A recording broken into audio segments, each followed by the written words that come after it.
Good afternoon, good evening. I know a lot of people are probably packed up in Hall 1 to get a glimpse of the finest cricketer that India has produced over the last 20 years. So I'll keep it short. I have around 12 slides or so that I'll walk through. I know a lot of speakers talked about data quality, so you might hear something that's very repetitive in nature, but I would like to get my experience over the last 20 plus years that I've worked in this field. I've worked in various domains. The current domain that I'm working on definitely gives a lot more challenges because it's the real estate domain that I'm working on. And any organization that's actually going through a transformation will look at data quality being one of the critical components and one of the most challenging components to work on, right? So the topic is not just about understanding data quality, it's also more about how do you build the trust from a capability perspective. You have a data platform has 10 different capabilities, right? And data quality is one such capability. So how do you ensure that your business users have the trust in that data quality component itself? You probably would have seen all of this. Bad data costs organizations a lot of money. I have a few examples of that when such scenario happened, right? Fortune 500 company loses 20 million because they launched a product with duplicate records, right? That's one classic case that you see. Healthcare, there's incorrect patient records, and there was a lawsuit which cost the company 12 million, right? There's financial impact. A lot of financial organizations go through this. There is regulatory requirements that you need to cater to, and if you don't adhere to all of that, then there is fines, right? So these are actually realistic numbers, but I didn't want to show which organizations they are from. So what is the data paradox? I mean, a lot of organizations talk about, I have a lot of data, we'll generate a lot of insights, but at the end of the day, the executives keep saying we are not able to make the right decisions, right? So what is this data paradox all about? So from an analysis perspective, there is trust crisis. All of the data analysts or business analysts or people that do exploratory data in your organization say that 32% of the data that they look at is non-trustworthy. What that means is there is problem with your data that you either process or you capture, right? The second aspect is growing complexity. When large organizations been there for 20 odd years, they have legacy systems. On top of it, they do transformation projects. They bring in new systems in place, right? So adding to all of this complexity is the number of data sources that you're going to get the data from. And then there is exponential growth of the data itself, the volume of the data that you collect from various sources, not internal applications, but also external to your organization.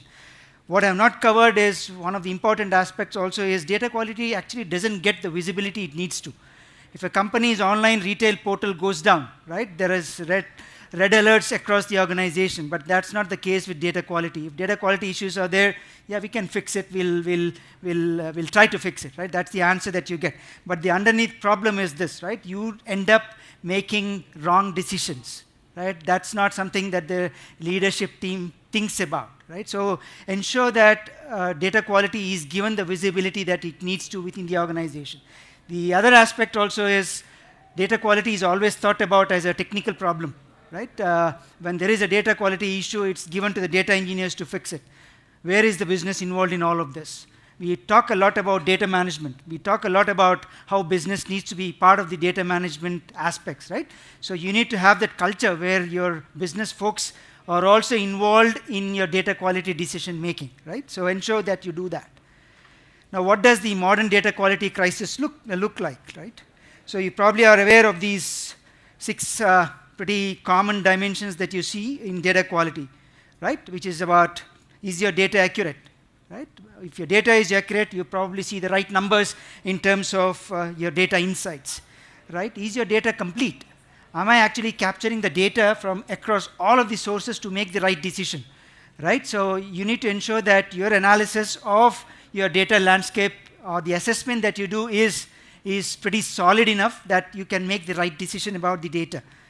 Now, is your data relevant, which is very important, right? Because at times, your business users will actually keep looking at the numbers every day, but they don't seem to understand that the numbers are stale, right? Because your data engineering processes have been failing over the last week or so, right? So you need to make sure that you have the relevant processes or monitoring in place where your data is fresh enough, right? So if you have your ETLs run once a day, or maybe twice a day, or maybe 4 times a day, you need to ensure that you have the right mechanism in place to make sure that you monitor it. Uniqueness, right? This pretty much applies to probably in a master data kind of world, right? Where you have different master data domains, you have customers, you have products, you have suppliers, right? How do you ensure that you're not creating the customer across different systems in your data landscape? So ensure that you have uniqueness within your data, right? You want to understand how big is my customer base. Am I looking at 5 million customers? Am I looking at 10 million customers? If you're looking at 10 million customers, are you ensuring that you're not duplicating the same customer across different platforms that you have? And then validity of the data itself, right? Classic examples, you do a lot of common data validations, right? Like date formats, your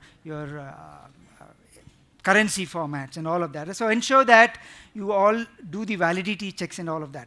Now all of these checks typically in a organization is done by looking at data within the organization.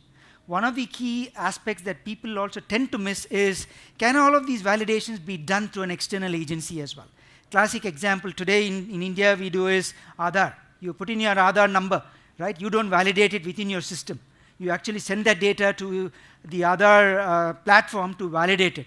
Similarly, if you are dealing with financial data, right? If you want to ensure that that financial data is valid enough, maybe say from a credit card perspective, I want to send it to a credit bureau to ensure that they give me the right information rather than you validating it within your organization data that you have.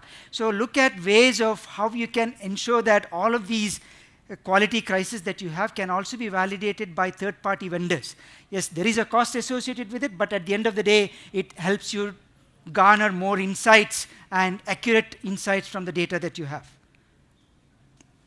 Who are the players involved, right? Let's meet the actors, right? The data engineer. The data engineer thinks he or she is only responsible for getting the data from the source to the target.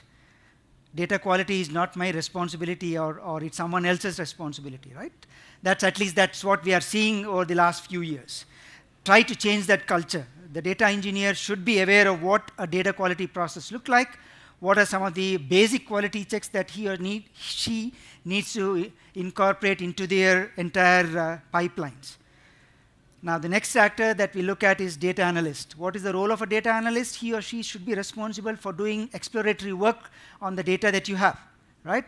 Do some experimentation, come up with new business models of how data can be used to generate more insights. But what does he or she do? He spends most of the time cleaning the data itself, whether it is data in Excel spreadsheets, whether it is data in the databases, whether it is in a lake house. So that's the time that he spends. And then your business leader always complains that the data is not right because I'm not able to see the value that I can get from the data itself, right? So these are the key players that you see when you build a data quality capability within your platform. Now, if you look at the evolution of data quality over the last, I would say 10 to 15 years, right? Maybe before 2010, right? It is the traditional data warehouses, right? Running either an Oracle SQL server, you use pretty much your existing ETL tools, SSIS packages, or maybe Informatica Power Center and whatnot, right? So you do manual validations, you have spreadsheets, then it is always about reactive, right? It's not about being very proactive in nature, where you're able to catch an issue before it occurs, right? That was kind of the pre-2010. Now, what happened between 2010 to 2023? I think we improved a lot, right? We did a lot of automated ways of doing things, right? Automated testing came along the way.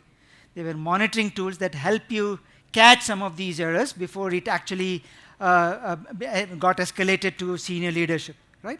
And then the focus was always in terms of identifying the problem, right? Identifying the problem from a platform perspective, identifying the problem from a data perspective before it shoots up. You don't want your CFO talking in front of the press and giving some wrong numbers, right? Now, what does the future look like?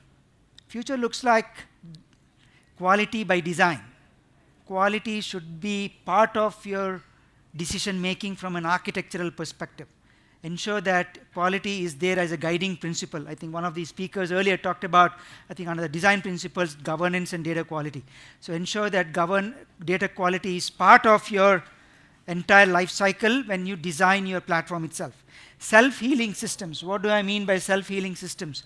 If a pipeline has certain data quality capabilities inbuilt, ensure that if the pipeline fails for some reason, it is able to self-heal on its own.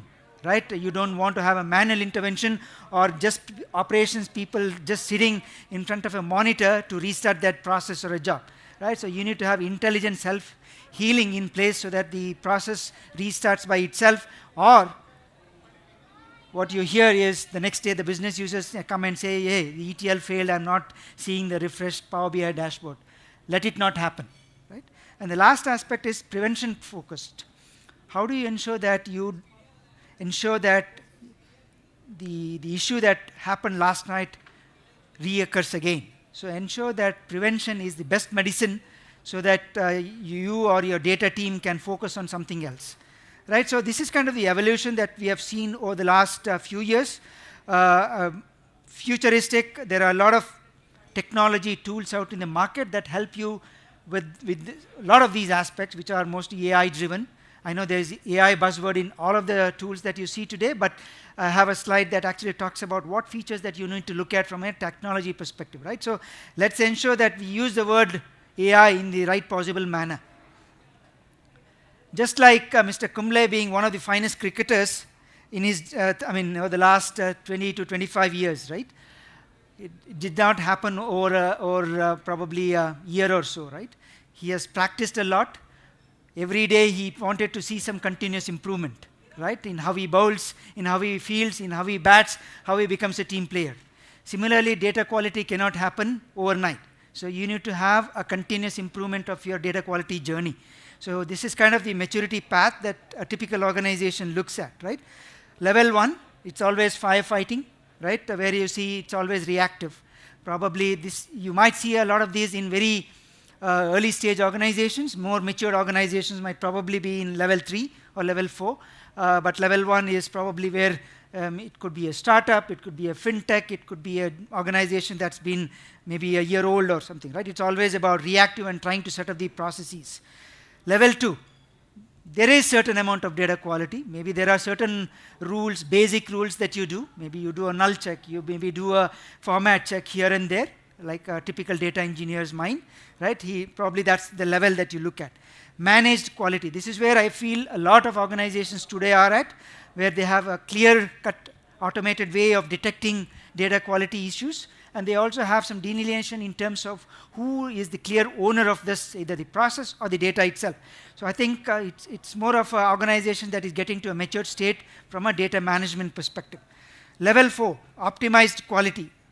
This is the organization, it's probably where they have proactive measures, where they have architecture being considered from a capability perspective, and data quality is baked into that thought process, right? I think that is where you see a lot of organizations are going through. What happens with this is, one of the aspects that you talk about is also the business metrics, right? So when you design all of this, ensure that business is brought into the conversations.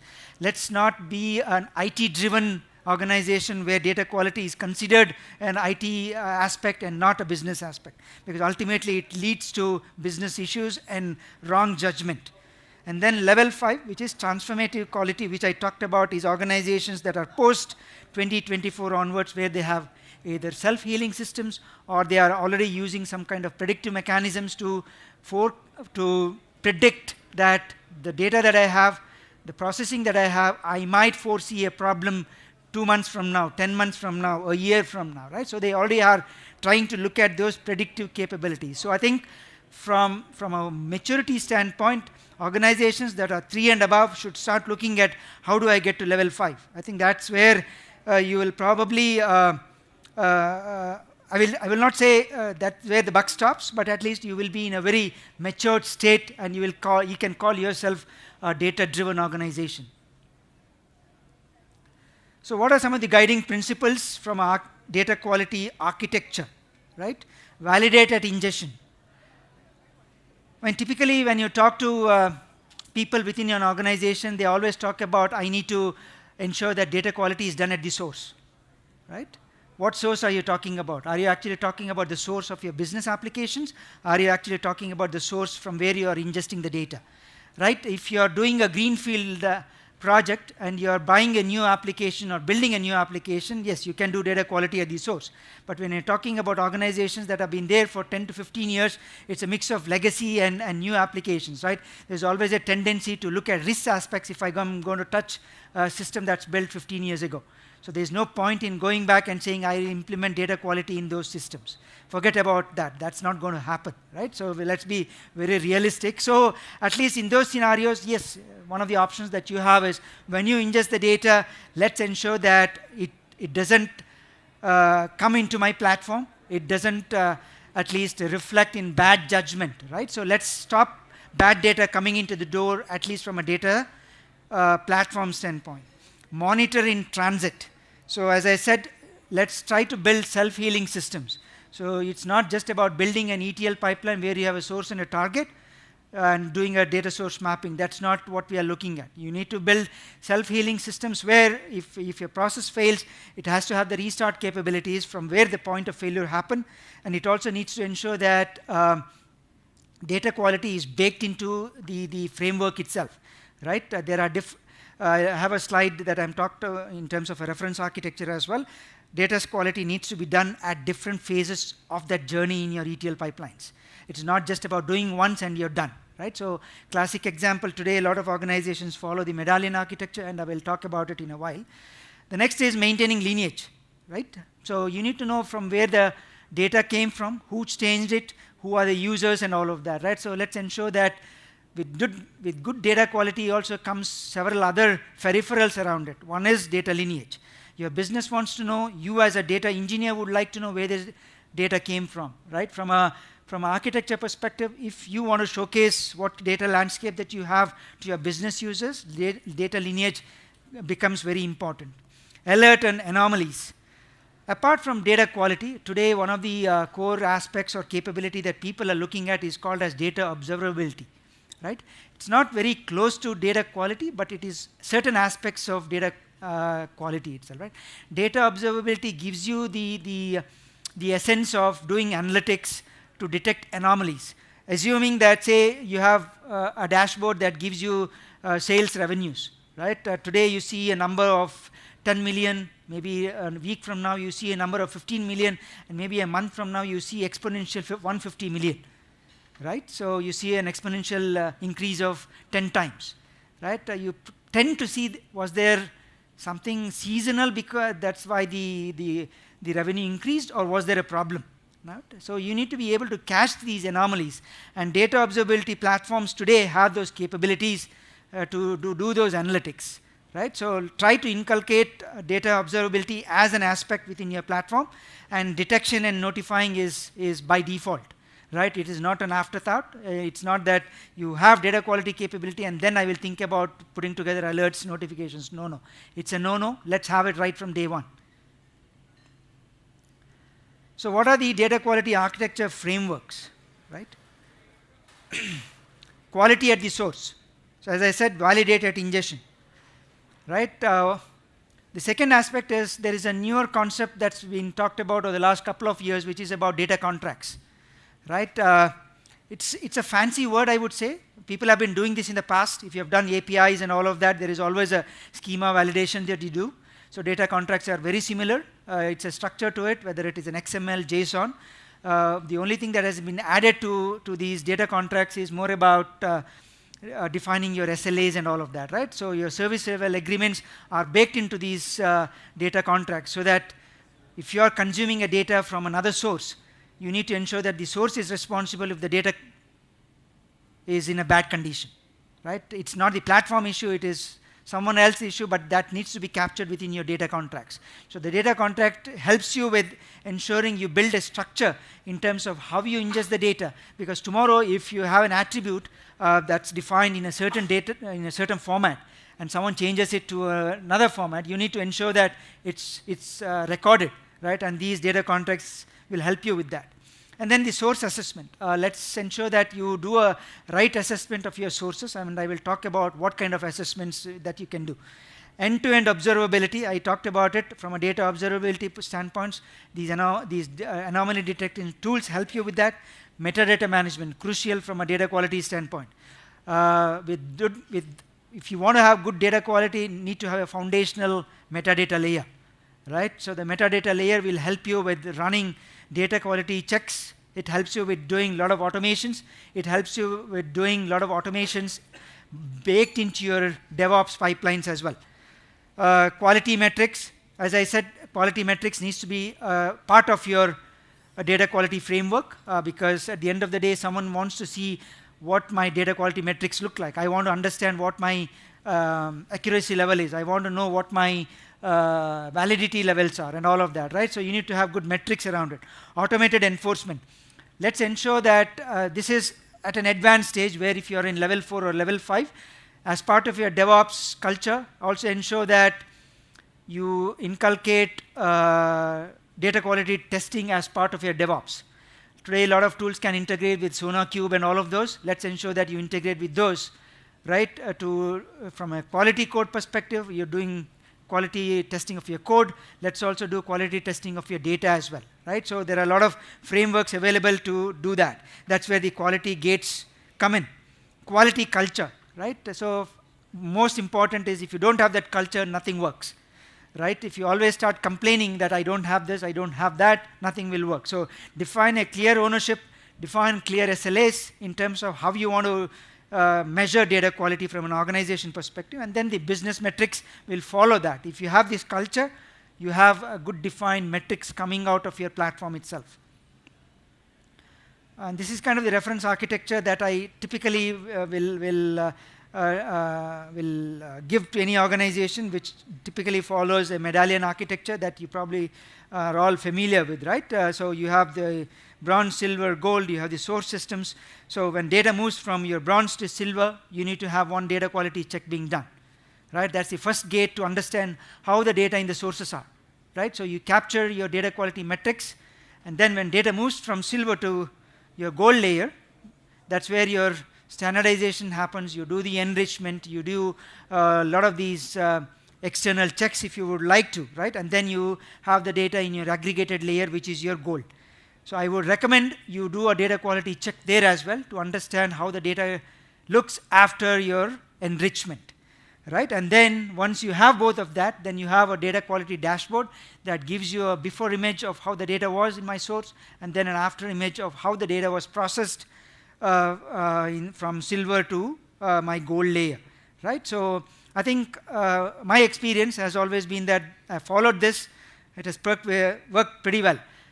One of the aspects is it's giving dashboard is one thing, and then making it actionable is another aspect, right? So from a senior leadership perspective, what I have seen is there has to be some KPIs attached to everyone's performance over the year, right?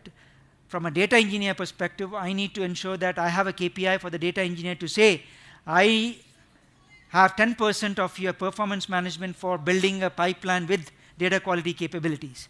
From an executive perspective, I need to say I will have 10% as your performance guideline to say you mature my data by X percentage in the next 6 to 12 months. Without having that, none of this is going to work. So you need to have performance metrics or performance evaluation based on some of these data capabilities, and that is something that the leadership should thrive in any organization.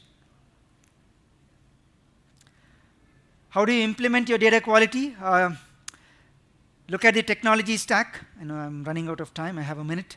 You need to look at the technology stack, look at it from whether the stack has a testing framework, does it have a monitoring tool, does it look at metadata management from a catalog perspective, does it integrate with CI/CD, does it respond to incident management, because that's how you integrate within the organization. When there are data quality issues, an incident is raised, right? So does it integrate with, say, ServiceNow, does it integrate with Jira? Team structure, very important. Do you have anyone that is very dedicated to managing data quality? Do you have a data quality analyst or an analyst that plays that role, or a shared responsibility with the business, right? And then the metrics. What metrics do you capture today? Does these? So I think having all of this from an implementation perspective, I think gives you an overall good structure to start from where you are. From a feature perspective, look at does the product help you with doing data profiling? Does it help you with defining data quality rules? And then does it give you at least a bare minimum data quality dashboard? Right? So, and then I have noted for each of it what is it that you want to look at. But I think profiling is one key aspect. So what is next? Just give me 1 minute to finish this slide. So the next step from a quality excellence perspective, you do an assessment. Right? What do you mean by assessment? When you do an assessment of your data landscape, one of the key aspects is do a data profile. The data profile will give you how the data looks like today. I'm not talking about doing a data profiling at your entire data landscape, but at least do for 10% of your critical data elements that is considered as a business KPI. Right? So do data assessment. Your architecture should be well thought about, because quality should be part of your architecture. Implement it, what the architecture proposes. Right? You look at the best of tools.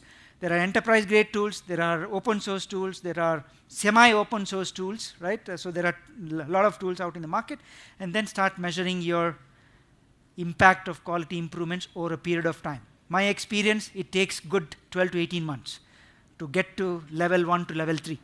That's at least what I have seen in a medium to large organization. Smaller organizations, it could be faster.